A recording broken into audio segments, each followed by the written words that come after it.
नमस्ते सदा वत्सले मातृभूमि। हम लोगों का आज चर्चा का विषय है केजरीवाल का बजट। सब सूचनाएं ठीक से आईं कि केजरीवाल का बजट केंद्र सरकार ने रोक दिया है। केजरीवाल के मिनिस्टर सौरभ भारद्वाज ने बाकायदा प्रेस कॉन्फ्रेंस कर डाली। उस प्रेस कॉन्फ्रेंस में उन्होंने कहा कि लोकमान्य तिलक अस्पताल का वार्ड बॉय क्या सोचता होगा कि केंद्र ने उनकी सैलरी रोक दी। क्या सोचता होगा वो एमसीडी का कर्मचारी या जो सफाई कर्मी है कि उसकी सैलरी मिलेगी कि नहीं मिलेगी। प्रधानमंत्री जी ने उनका बजट रोक दिया है। प्रधानमंत्री जी ने उनका बजट सेशन होने से रोक दिया है। मैं आपको ध्यान दिला दूं कि केंद्र सरकार ने कोई बजट नहीं रोका, केवल उन्होंने कुछ क्लैरिफिकेशन मांगा। और वो क्लैरिफिकेशन, चूंकि दिल्ली पूर्ण राज्य नहीं है इसलिए दिल्ली का बजट तो वहाँ की विधानसभा लाती है, लेकिन चूंकि केंद्र का बहुत बड़ा अमाउंट दिल्ली को जाता है और दिल्ली में केंद्र के हिस्से का बजट भी जाता है, इसलिए केंद्र की सरकार दिल्ली के बजट का क्लैरिफिकेशन चाहती है। होता क्या है बजट सत्र का, एक सिंपल प्रोसीजर समझेंगे तो फिर आपको समझ में आ जाएगा आखिर केंद्र सरकार इसमें घुस कैसे गया। राज्य की ये जो विधानसभा बैठी हुई है, बजट उसका है, तो घुसा कैसे और कैसे। ये जो सौरभ भारद्वाज कह रहे हैं कि सफाई कर्मचारी का बजट, मैं आपको बता दूं सफाई कर्मचारियों का बजट सीधा सीधा केंद्र सरकार से आता है, डिस्ट्रीब्यूटेड थ्रू स्टेट गवर्नमेंट होता है। लगातार आपने देखा होगा कि केंद्र ने बजट भेजा और दिल्ली सरकार ने एमसीडी को बजट नहीं दिया, ये कहते हुए कि आप सफाई नहीं करते, आप ये नहीं करते, आप वो नहीं करते। यानी कि जो सैलरियों को रोकने का मुख्य धंधा फैलाया था वो केजरीवाल के मिनिस्टर्स ने फैलाया था और केजरीवाल ने खुद फैलाया था, जिसमें वो लगातार एमसीडी को निशाना बना रहे थे क्योंकि एमसीडी उनको चाहिए। लेकिन आज की तारीख में एमसीडी उनको मिल चुकी है और एमसीडी में चूंकि उनका चेयरमैन है इसलिए उनको अब बहुत बड़ी समस्याएं होने वाली हैं। उस समय भी मैंने कहा था कि एमसीडी केजरीवाल के पास चली जाए तो कम से कम ये जो लड़ाई का मामला है ये खत्म हो जाए। लेकिन उसके साथ मैंने ये भी कहा था कि अब केजरीवाल केंद्र सरकार के ऊपर हर बात पर प्रश्न खड़ा करेंगे और अब केंद्र सरकार के ऊपर प्रश्न खड़े करेंगे। अब एमसीडी उनका मुद्दा नहीं है क्योंकि एमसीडी तो अब दिल्ली सरकार के, आम आदमी पार्टी की सरकार के पास पहुंच गई, इसलिए एमसीडी तो अब एमसीडी का बजट भी कोई समस्या नहीं होगी। अब तो समस्या उनको केंद्र होगा क्योंकि उनको एमसीडी मिल गई, दिल्ली सरकार मिल गई, अब उनको केंद्र सरकार भी चाहिए जो महत्वाकांक्षाएं लेकर वो आए थे। होता क्या है कि कोई भी बजट की एक खास बात है, जब आप कॉन्स्टिट्यूशन को पढ़ेंगे और बजट को पढ़ेंगे, फाइनेंशियल बिल को पढ़ेंगे, तो कोई भी बिल संसद में या विधानसभा में कहीं भी जाए, ये मैं केवल ये अर्ध राज्यों की बात नहीं कर रहा हूँ, मतलब एडमिनिस्ट्रेटिव एरिया की बात नहीं कर रहा हूँ, कहने का मतलब यूनियन टेरिटरीज की केवल बात नहीं कर रहा हूँ, मैं एक जनरल बात कह रहा हूँ। यूनियन टेरिटरी के मामले में तो और ज़्यादा अधिकार बनते हैं। जनरल बात है, जनरल बात यह है कि अगर विधानसभा कोई बजट लाना चाहती है, मैं पूर्ण राज्य की बात कर लेता हूँ, विधानसभा कोई बजट लाना चाहती है या कोई विधेयक लाना चाहती है, तो फिर विधेयक पर चर्चा करने के बाद, विधेयक को बनाने के बाद वो पहले तो स्पीकर के पास जाता है जहां उसको रखना है। तो स्पीकर पहले ये तय करता है कि ये फाइनेंस बिल है या फिर ये जनरल बिल है, मतलब कोई बिल है या फिर ये फाइनेंस बिल है। तो जिस समय ये तय कर देता है स्पीकर कि ये फाइनेंस बिल है, तो फाइनेंस बिल की खास बात ये होती है कि वो सीधा विधानसभा में नहीं लाया जा सकता या सीधा लोकसभा में नहीं लाया जा सकता। फाइनेंस बिल के लिए पहले से राज्यपाल की अनुमति चाहिए होती है। राज्यपाल फाइनेंस बिल को पहले एसेंट देता है, तब फाइनेंस बिल विधानसभा में आता है। ये जनरल प्रोसीजर है। अब राज्यपाल के पास अगर फाइनेंस बिल गया और राज्यपाल को उस पर कंसेंट देनी है, क्योंकि कोई ये भी कह सकता है कि राज्य सरकार यानी कि राज्यपाल बाउंड है ऐसा करने के लिए। अगर राज्यपाल बाउंड है तो फिर फाइनेंस बिल को पहले राज्यपाल के पास भेजने का कोई मतलब नहीं होता, तो फिर विधानसभा सीधा लेकर आती। इसलिए ध्यान रखने की बात है, ये जनरल बिल नहीं है।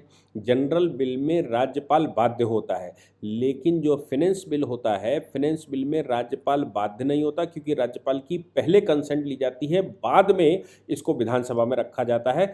संविधान बनाने वालों ने इस प्रक्रिया को रखते समय दिमाग में 100% रखा होगा कि ऐसा ना हो कि विधानसभा इन मामलों में अपना अलग से चरित्र दिखाए। तो फिर पहले वो राज्यपाल के पास जाता है। राज्यपाल उसको एक एनालाइज करता है, एनालाइज करने के बाद वो संस्तुति दे देता है, संस्तुति देने के बाद वो फिर विधानसभा में रखा जाता है। जहाँ विधान परिषदें हैं वहाँ विधानसभा में रखने के बाद विधान परिषदों में भी आता है। केंद्र के बजट में भी यही होता है, यानी कि केंद्र का बजट जिस समय रखा जाएगा उस समय स्पीकर लोकसभा का तय करता है कि ये फाइनेंस बिल है या जनरल बिल है। जब ये वो तय कर लेता है कि ये फाइनेंस बिल है तो फिर उस फाइनेंस बिल को प्रेसिडेंट के पास पहले भेजा जाता है, प्रेसिडेंट उस पर कंसेंट देता है, तभी वो संसद में रखा जाता है। प्रेसिडेंट के अगर कुछ डाउट हैं तो वो डाउट सरकार से पूछता है, सरकार उन डाउटों को क्लियर करने के बाद प्रेसिडेंट से साइन लेने जाती है।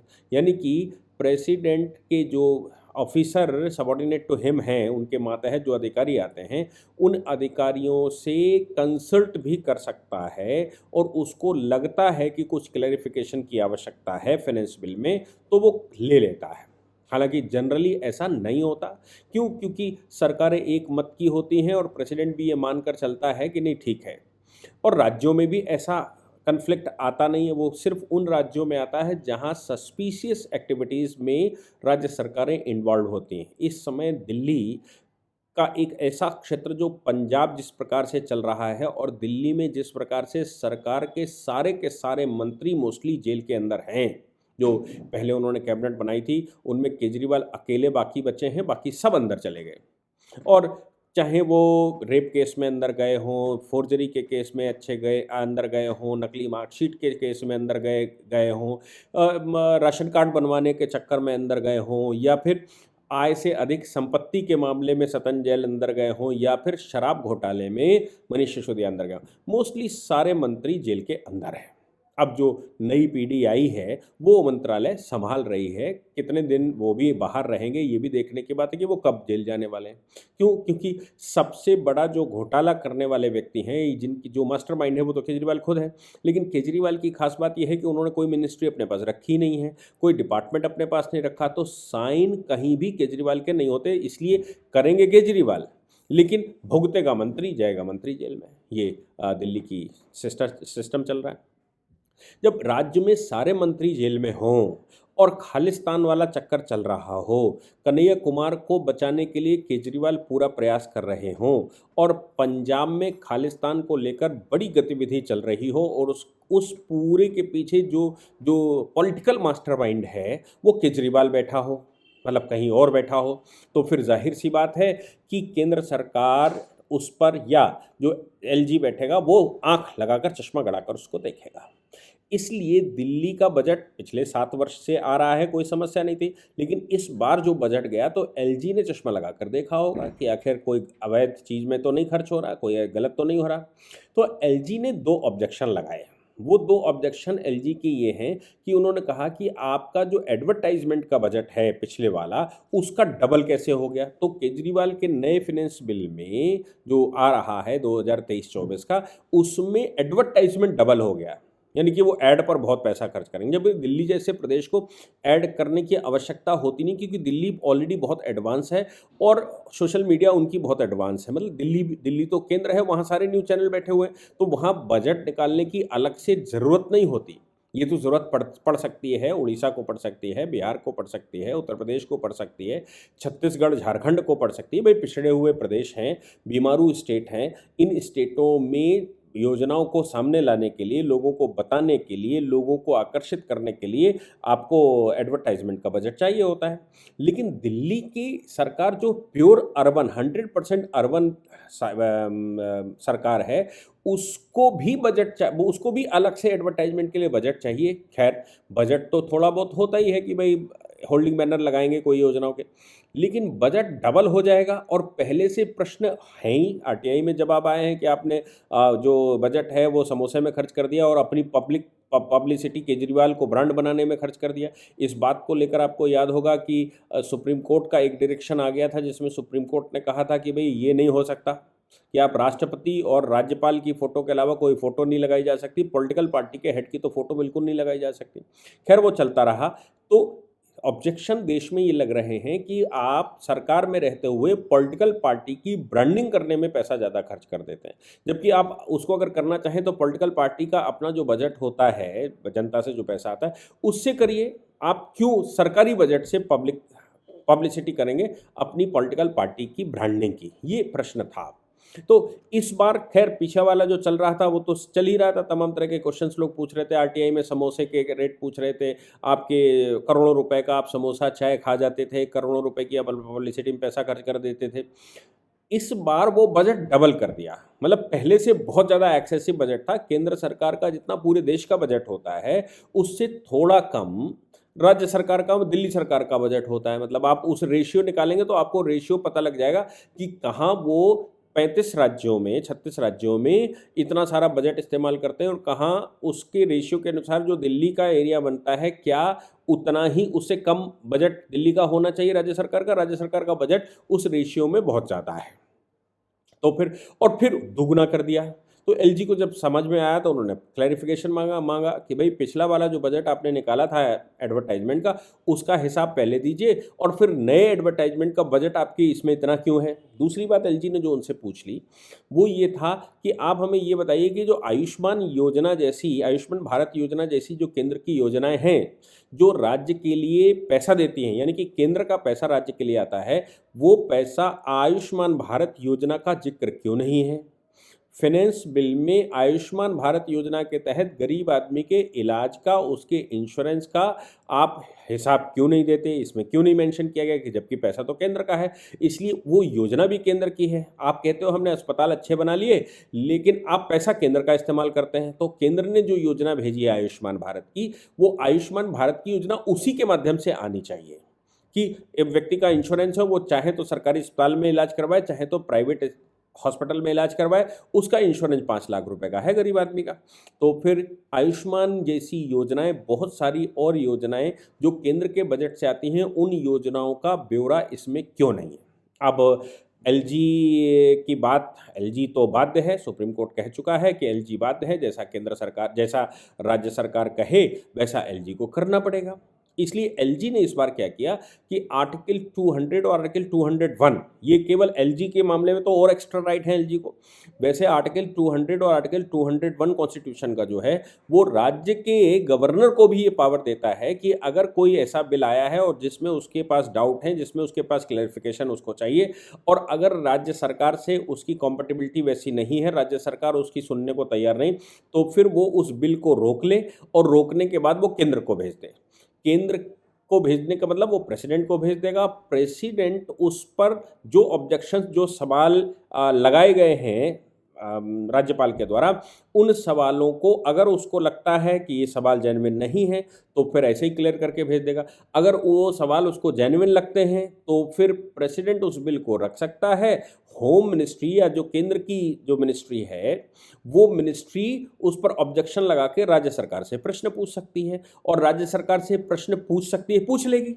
लेकिन सवाल यह है कि बजट क्यों नहीं आएगा? क्योंकि बजट तो तभी आएगा जब वहाँ पर राज्यपाल या एलजी सैंक्शन कर देगा, क्योंकि बजट लाने के लिए भी या फाइनेंस बिल लाने के लिए पहले एलजी के सैंक्शन चाहिए, उसके बाद ही बिल लाया जा सकता है। वो सीधा बिल नहीं आ सकता विधानसभा में। तो अब यहाँ पर जब तक एलजी के साइन नहीं हुए तब तक बिल आ नहीं सकता। एलजी कह रहा है कि हम प्रश्न पूछ लेते हैं प्रेसिडेंट से। प्रेसिडेंट कह रहा है कि भाई मिनिस्ट्री ऑफ होम अफेयर्स के तहत दिल्ली आती है, चूंकि दिल्ली केंद्र शासित प्रदेश है, इसलिए होम मिनिस्ट्री उस पर रिस्पॉन्ड कर दे। होम मिनिस्ट्री ने एलजी के प्रश्नों को जायज माना और मानते हुए वो प्रश्न कर दिए कि भाई आप आयुष्मान योजना जैसी जो योजनाएं केंद्र की हैं वो राज्य में लागू क्यों नहीं है? वो बजट कहाँ जा रहा है? उस बजट का एलोकेशन कहाँ है? उस बजट का हिसाब कहाँ है? और बाद में आप एडवर्टाइजमेंट में इतना पैसा क्यों खर्च कर रहे हो? क्या कितनी ज़रूरत है एडवर्टाइजमेंट में? और जो एडवर्टाइजमेंट के लिए आप एलोकेशन कर रहे हो उस एडवर्टाइजमेंट का जरा क्लैरिफिकेशन कर दीजिए कि वो आप कहाँ कहाँ कैसे कैसे खर्च करेंगे या कैसे कैसे करेंगे। ये बात केंद्र ने पूछ ली। बजट रोका नहीं है, मैं फिर से कहता हूँ। अगर उन चीज़ों को केजरीवाल की सरकार सुधार कर, जो मिनिस्ट्री ऑफ होम अफेयर्स ने, वो प्रेसिडेंट ने through ministry of home affairs LG के माध्यम से पूछा है, उनके जवाब दे दीजिए। तो क्लैरिटी आ जाएगी, क्लैरिटी आ जाएगी तो मामला आगे बढ़ जाएगा। लेकिन केजरीवाल जवाब दे कैसे? केजरीवाल के मिनिस्टर एक भी नहीं कह रहे हैं 2 दिन से, बिल्कुल वैसे ही जैसे मनीष सिसोदिया के मामले में एक भी ये नहीं कह रहा कि वो शराब मंत्री थे। हर व्यक्ति ये कह रहा है वो अच्छे शिक्षा मंत्री थे। सब बात सवाल जो है वो शराब की हो रही है और बात जवाब वो शिक्षा मंत्री का देते हैं। शराब घोटाले की प्रश्न होते हैं, शिक्षा मंत्रालय या स्कूलों की चर्चा करते हैं। शराब से हो रहे नुकसान, लोगों के मरने की बात को केंद्र पूछ रहा है, कह रहा है या सीबीआई पूछ रही है? वो घोटाले में मनीष सिसोदिया हैं, जवाब वो देते हैं कि इतने बच्चों का नुकसान हो रहा है। मतलब प्रश्न कहीं से करो और जवाब कहीं से आए। वैसा ही इस समय भी किया जा रहा है। सवाल ये है कि आपने एडवर्टाइजमेंट का बजट दोगुना क्यों कर दिया? सवाल ये है कि पिछले एडवर्टाइजमेंट का जो बजट आपका था उसका आपने एलोकेशन कैसे किया? और सवाल ये है कि केंद्र का जो बजट आपके पास आता है, पैसा जो आता है उनकी योजनाओं को फॉलो करवाने के लिए, क्योंकि केंद्र सीधा पैसा नहीं देता, सीधा केवल बेनिफिट ट्रांसफ़र करता है जो अकाउंट में करता है। लेकिन बाकी जो अस्पतालों को जाना है, जो बाकी को जाना है, वो योजनाएँ तो राज्य सरकार के माध्यम से ही आती हैं, क्योंकि वो फंड तो डिस्ट्रिक्ट मजिस्ट्रेट के ही अकाउंट में जाएगा या स्वास्थ्य मंत्रालय के अकाउंट में जाएगा। तो फिर उस पर जो क्लेरिफिकेशन आना चाहिए, केंद्र की योजनाएं जिसके मद में वो पैसा दिया गया है वो क्लियर क्यों नहीं है, वो मदों की चर्चा क्यों नहीं है, वो पैसा कहाँ आप सेटल कर रहे हैं, वो पैसा आप अपनी मर्जी से कैसे सेटल कर रहे हैं, इन बातों के जवाब केजरीवाल नहीं दे रहे हैं और उनका कोई मिनिस्टर भी नहीं बोल रहा, उनके पार्टी का कोई व्यक्ति नहीं बोल रहा। सारे के सारे एक सुर में बोल रहे हैं कि प्रधानमंत्री जी ने बजट रोक दिया, प्रधानमंत्री जी ने बजट रोक दिया, प्रधानमंत्री जी सैलरी नहीं देना चाहते, प्रधानमंत्री जी ऐसा नहीं करना चाहते। हर बात में प्रधानमंत्री का नाम ले रहे हैं। अरे भैया, नाम लेना है तो मोटा भाई का लो, क्योंकि ये मंत्रालय तो मोटा भाई का है।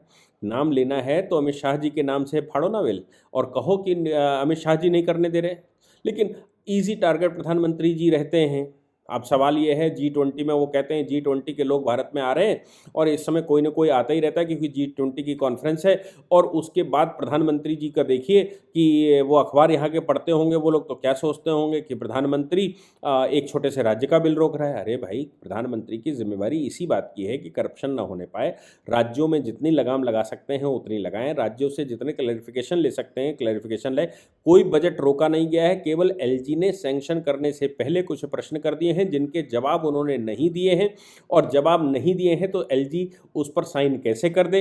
एलजी ने वो भेज दिया है केंद्र सरकार को, केंद्र सरकार के कुछ डाउट हैं, वो डाउटों को क्लियर नहीं करोगे तो एलजी साइन कैसे करेगा, और एलजी साइन नहीं करेगा तो बजट रखा कैसे जाएगा। ये प्रोसीजरल डिले है, क्योंकि केजरीवाल के मंत्रालय मंत्री उस पर जवाब नहीं दे रहे, या केजरीवाल उस पर जवाब नहीं देना चाहते। केजरीवाल के पास उनके जवाब है नहीं, इसलिए उनके पास जवाब ना होने की वजह से ये कैलाश गहलोत भी बकबका रहे हैं।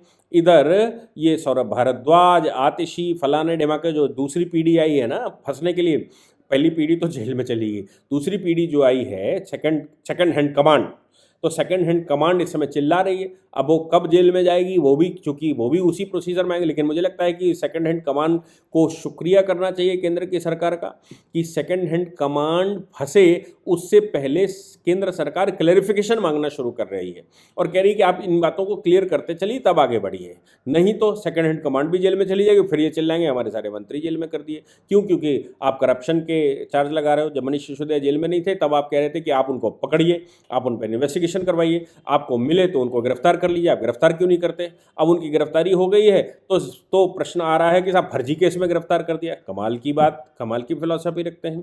तो मुझे लगता है कि केजरीवाल को ये क्लैरिफिकेशन भी, और उनके जो अगुए भगुए पीछे आगे लगे हुए हैं उनको सबको क्लैरिफिकेशन ये देना चाहिए कि पहले